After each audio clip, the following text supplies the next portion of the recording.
کہ آقا کریم رؤوف الرحیم علیہ التحیۃ والتسلیم نے جب اپنے دور کے اندر جمعۃ المبارکہ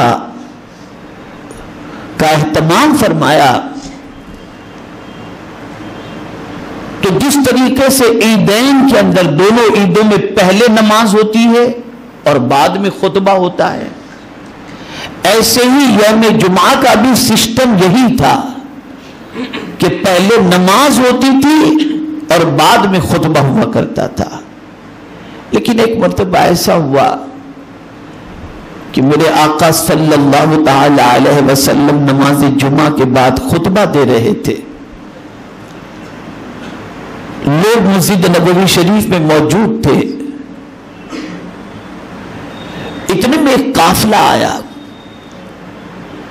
تو چونکہ مدینے میں لوگوں کو قحط کا سامنا تھا اور جب ملک شام سے کوئی قافلہ آتا تو اس میں کھانے پینے ضروریات کی بہت ساری چیزیں آتی تھی، اور اس زمانے میں جب قافلہ آتا تھا تو قافلے کے آنے کے بعد لوگوں کو خبر کرنے کے لیے زور زور سے دف بجایا جاتا جس سے لوگوں کو پتہ چلتا کہ قافلہ آ چکا ہے، تو جسے خریدی کرنی ہوتی تھی وہ خریدی کے لیے دوڑ پڑتا تھا۔ تو مسجد نبوی شریف میں میرے آقا صلی اللہ تعالی علیہ وسلم جمعہ کا خطبہ دے رہے تھے، اور اسی خطبے کے دوران ملک شام سے قافلہ آیا اور پھر قافلے نے دف بجانا شروع کیا، تو اتفاق سے مسجد میں جتنے بھی لوگ تھے ان سب نے ضرورت کی چیزوں کی خریدی کے لیے مسجد سے نکلنا شروع کر دیا۔ ٹوٹل 12 صحابہ صرف مسجد میں رہ گئے، جس سے سرکار صلی اللہ علیہ وسلم کے قلب اطہر کو تکلیف پہنچی۔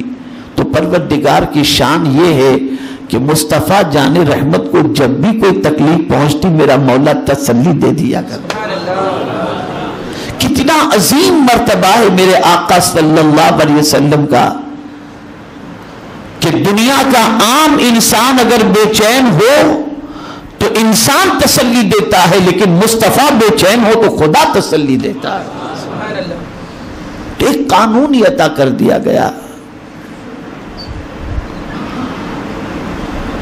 اور وہ قانون یہ کہ اب جب کبھی بھی مؤذن اذان کہے یوم جمعہ کو وَذَرُوا الْبَيْعَ، کاروبار چھوڑ دو کاروبار، یہ لغو لعب، یہ تجارت، یہ مال و زر، ان ساری چیزوں کو چھوڑ کر اللہ کے ذکر کی طرف دوڑ۔ اس کا مطلب یہ نہیں کہ بھاگ بھاگ کے مسجد کے اندر گھسو، جلدی کرو، اس کا مطلب جلدی کرو۔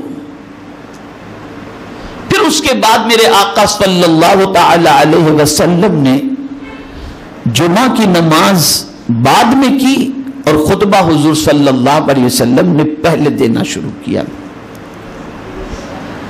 میرے پیارے آقا صلی اللہ تعالی علیہ وسلم کے پیارے دیوانوں، حضور صلی اللہ علیہ وسلم کے دور پاک میں ایک ہی اذان ہوتی تھی جمعہ کی۔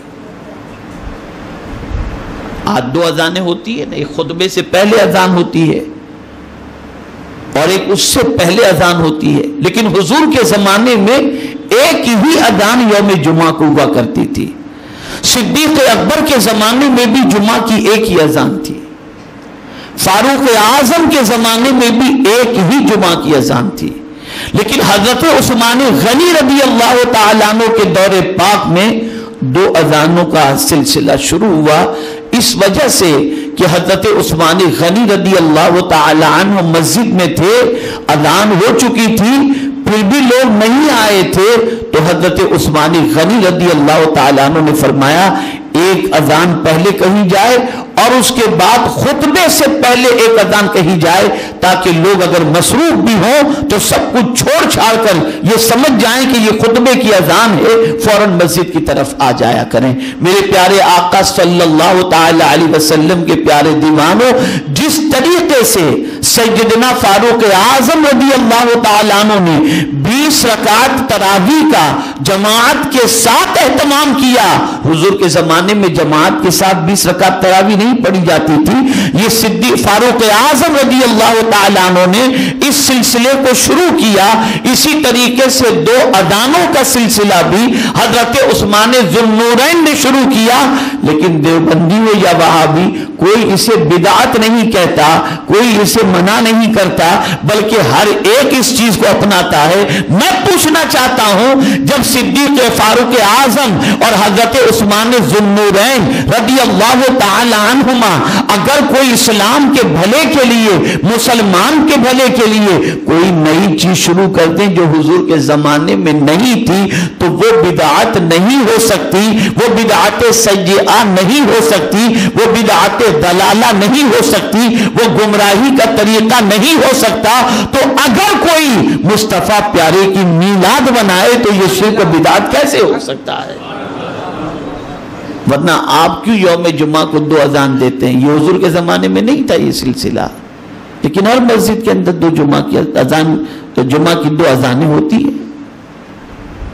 تراویح مکہ مکرمہ ہو یا مدینہ منورہ ہو جماعت کے ساتھ پڑھی جاتی. کوئی ثابت کرے کہ حضور کے زمانے میں یہ نمازیں تھیں؟ سرکار تراویح جماعت سے پڑھاتے تھے یا پڑھتے تھے؟ مجھے کوئی ثابت کرے. تو عرض یہ کر رہا تھا کہ یہ دن بڑی برکت والا دن ہے, اور اس دن کی نماز فرمایا گیا جب کوئی مسجد کے اندر, یعنی یہاں تک فرمایا گیا کہ فرشتے مسجد کے دروازے پر رجسٹر لے کر کے کھڑے ہوتے ہیں, اور جو مسجد میں انٹری کرتا ہے فرشتے اس کا نام لکھتے ہیں. اور یہاں تک کب تک لکھتے رہتے ہیں؟ تو فرمایا گیا کہ جب امام خطبہ دینا شروع کرتا ہے تو فرشتے اپنے رجسٹر کو بند کر دیتے ہیں, وہ بھی خطبہ سننے میں مصروف ہو جاتے ہیں. اب میں ان لوگوں سے پوچھوں گا جو جان بوجھ کر مصلی لے کر کے باہر مسجد کے انتظار کرتے ہیں یا گھر پر انتظار کرتے ہیں کہ خطبہ شروع ہو یا اقامت شروع ہو تو ہم روڈ پر مصلی بچھا کر کے نماز پڑھ لیں. قرآن تو یہ کہتا ہے کہ تمہارے کانوں تک آواز پہنچے مؤذن کی, یا جب تمہیں نماز کے لیے یوم جمعہ کو بلایا جائے تو جلدی کرو, دوڑو. اور یہاں دوڑنے کا جذبہ اور جلدی کرنے کا جذبہ تو بہت دور کی بات ہے. انسان اتنا سست ہو چکا ہے, سمجھتا ہے 2 رکعت پڑھو جلدی سے چلے جاؤ. یہ ناقدری ہے, یہ اس دن کی برکتوں سے محرومی ہے. سرکار صلی اللہ تعالی علیہ وسلم کے 560 سال ولادت سے پیشتر اس دن کا نام جدا تھا.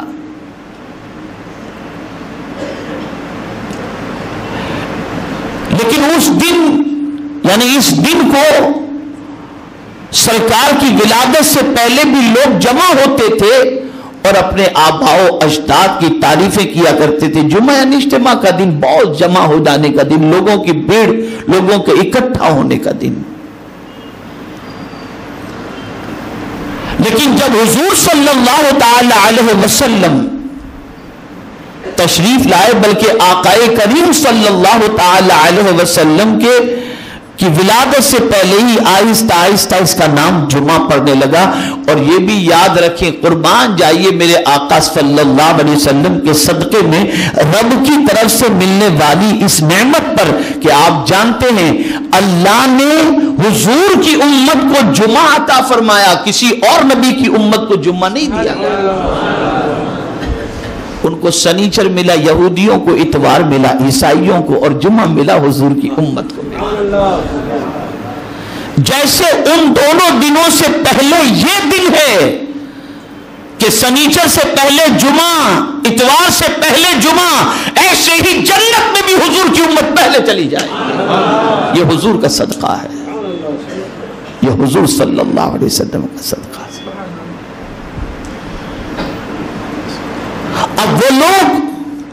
جو سوچتے ہیں کہ اس کسٹمر کو نپٹ لیں پھر جمعہ کے لیے جائیں، یہ کاروبار کر لیں پھر جمعہ کے لیے جائیں، تو قرآن کہتا ہے نہیں، وَذَرُوا الْبَيْعَ، چھوڑ دو خرید و فروخت، تجارت چھوڑ دو، ذَلِكُمْ خَيْرٌ لَكُمْ، یہ تمہارے لیے بہتر ہے، یعنی تجارت کرنا بہتر نہیں، اس وقت اس کو چھوڑنا بہتر ہے، ان کنتم تعلمون، اگر تم جانتے ہو تو، اس لیے کہ تم چراغ کی پکار پر لبیک کہہ رہے ہو اور قرآن کہتا ہے خدا کی پکار پر لبیک ہو۔ جلدی سے مسجد پہنچ جاؤ، توبہ و استغفار کرو، تلاوت کرو، فرشتوں کے دفتر کے اندر تمہارا نام پہلے آنے والوں میں درج ہو جائے۔ پتہ نہیں یہ دن آنے والے ہفتے کو نصیب بھی ہو یا نہ ہو، اس لیے اس دن کی خوب قدر کرو۔